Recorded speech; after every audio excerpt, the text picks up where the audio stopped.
হাওড়া ব্রিজটা ইংরেজরা তৈরি করেছে না কারা? আজও পর্যন্ত শুনেছেন একটা নাট ভেঙে গেছে? ব্রিজটা মেরামতি করতে হয়েছে? করতে হয়নি। বিদ্যাসাগর সেতুটা মনে হয় 30-35 বছর হবে। কি বুঝলেন? সব সময় দেখছি খালি একদিকটা গার্ড দিয়ে আছে। কি চলছে? কাজ চলছে, জ্যাম। আচ্ছা, যদি চোর না থাকে, যেখানে চোর থাকবে না সেখানে চেকিং করার কোনো দরকার আছে? কথা বলেন, দরকার নাই। আচ্ছা, আপনার যদি মনে হয় ইয়াসিন সাহেব চোর, তবে তো আপনি আমার পকেটগুলো চেক করবেন, ঠিক কি না? যদি মনে হয় এই লোকটা চোর নয়, তাহলে আমাকে চেক করার দরকার নাই। আজকে আমি আস্তে আস্তে আমার বাড়ি থেকে বেরিয়েছি, দুর্গাপুর হয়ে বাঁকুড়া বিষ্ণুপুর হয়ে এলাম। 5 থেকে 7 জায়গায় চেকিং হয়েছে। আমাদের দেশে হয়তো ভোট হবে, ভোট আছে, আমাদের 13 এপ্রিল ভোট। কেন? কেউ কোনো মাল চুরি করে নিয়ে যাচ্ছে না, টাকা নিয়ে চলে যাচ্ছে, তার মানে দেশে চোর আছে। কথা বুঝতে পারেন? আমি কেউকে টার্গেট করে বলি নাই। আমিও হতে পারি, যেহেতু আমারও গাড়ি চেক করলে ডিকিটা খুলুন, এইটা খুলুন, ওইখানটা খুলেন, তার মানে দেশে চোর আছে। তবেই তো বলছে, তবেই তো বলা হচ্ছে যে গাড়ি আটকাও দিয়ে চেক করো। শুনেলেন একজন মুসলিমদের বড় শায়ের, এরকম স্টেজে শায়েরি চলছে, তো সে বললে সরকার চোর হ্যায়। রাতের বেলায় শায়েরিতে বলেছে সরকার চোর হ্যায়। সকাল বেলায় তার ঘরে পুলিশ চলে গেছে। पुलिस गए बोलते आपने रात को मजमा में कहा प्रोग्राम में सरकार चोर है? बोले जी मैंने कहा, लेकिन मैंने ये नहीं बताया कि हिंदुस्तान का सरकार चोर है, कि पाकिस्तान का सरकार चोर है, कि बांग्लादेश का सरकार चोर है, कि अमेरिका की सरकार चोर है। तो सही पुलिस वाला बोलते हमें मालूम नहीं है सरकार कौन सा चोर है। যারা বুঝতে পেরেছে তারা বুঝতে পেরেছেন ডোজ কি দিলাম। हमें मालूम नहीं है कि कौन सा सरकार चोर है, आप हमें मूर्ख बना रहे हैं। मुसलमान আল্লাহর কসম করে বলছি, হযরতে উমরের মতো ন্যায় পরায়ণ হয়ে যাও, তোমার জীবনে কষ্ট আসতে পারে না। হালাল পথে চলো, তোমার জীবনে কষ্ট আসতে পারে না। আজকে মুসলমান দেখুন, কত মুসলমান লটারি কাটা তো দূরের কথা, অনেক মুসলিম লটারির ব্যবসা পর্যন্ত করছে। ঠিক বললাম না ভুল বললাম?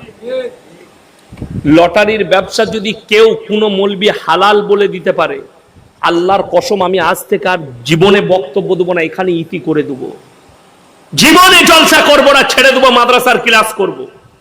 যদি কোনো মৌলবি হালাল বলতে পারে লটারির পয়সা, লটারি বিক্রি করা আর লটারি কাটা, লটারিতে যদি বরকত হতো আর লটারি যদি হালাল হতো, এই 5000-এর মৌলবিরা ইমামরা আমরা দিনে 10টা করে লটারি কাটতাম। তোমার জানা আছে? দিনে 10টা করে।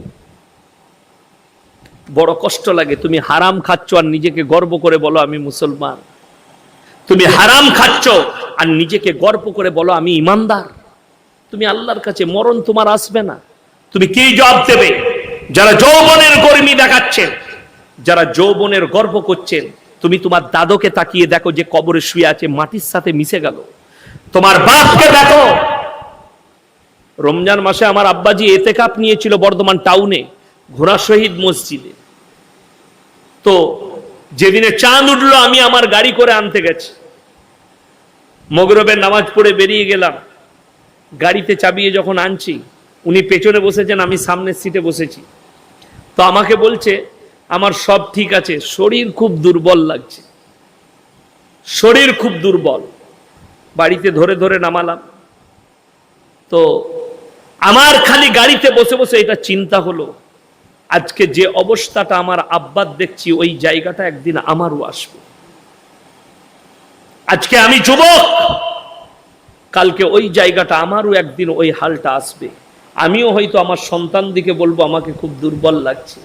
যখন আমি ওই 70 বৎসরে পৌঁছাবো, 80 বৎসরে, হে আমার যুবকরা, যৌবনের গর্ব করো না, যৌবনটার অপব্যবহার করো না। বেঈমান কাফেররা আপনার মাথায় জাল ফেলিয়ে আপনাকে ঢাকা দিয়ে দিয়েছে। আজকে মুসলমান জানেই না জিনা করছে, অথচ টের পাই না যে এটা জিনা। আপনি ব্যভিচার করছেন, অথচ জানেন না যে এটা ব্যভিচার।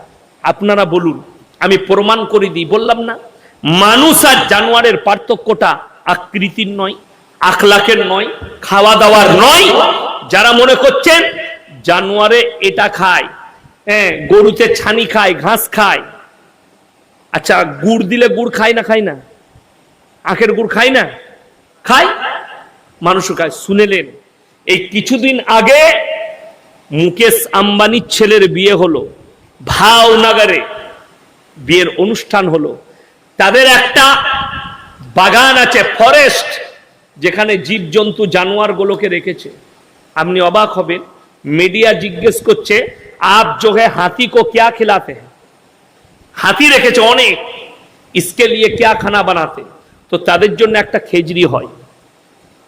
ওই খেজুরিটা এত দামি মেটেরিয়াল দিয়ে আছে, মার্কেটে যদি এক প্লেট খিচুড়ি বিক্রি করা হয় মিনিমাম 700 টাকা প্লেট হতে হবে। কত বললাম? 700 টাকা।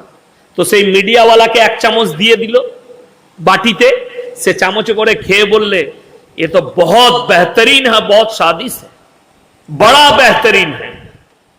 হাতিতে খাচ্ছে 700 টাকা প্লেট খিচুড়ি। আল্লাহ তার তকদিরে রুজি মেপেছে। তাহলে পার্থক্য খানার নয়। আপনাকে দেখিয়ে দেবো, বড় লোকটা ঘরে কুকুর পেলেছে, কুকুরকে দুধ খাওয়াচ্ছে, গরুর মাংস খাওয়াচ্ছে, মুরগির মাংস, খাসির মাংস খাওয়াচ্ছে। ঠিক বললাম না ভুল বললাম?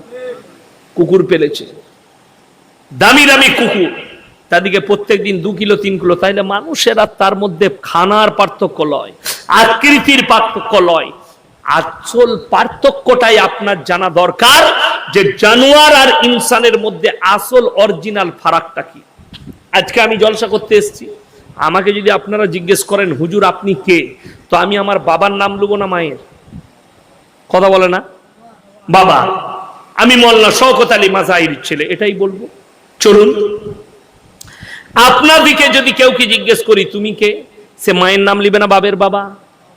বাবার। যদি বাবা মারা যায় তাও বলবে আমি মৃত অমুকের ছেলে, বলবে না? বলবে না, বাপেরই নাম নেবে। 1 মিনিট শুনেলেন, আল্লাহ মানুষের পরিচয় পৃথিবীতে ঘটিয়েছে ওইটা বাবার দ্বারা। জোরে বলুন সুবহানাল্লাহ, আলহামদুলিল্লাহ। আপনি বলুন, আপনাদের এখানে ছাগল আছে না নাই? গায় আছে না নাই? আচ্ছা, আপনাদের ছাগলের ছানা হলে আপনারা পাঁঠার ছানা বলেন না ছাগলের? কথা বলে না? এই ছাগলের বলেন না পাঁঠার বলেন? ছাগলের।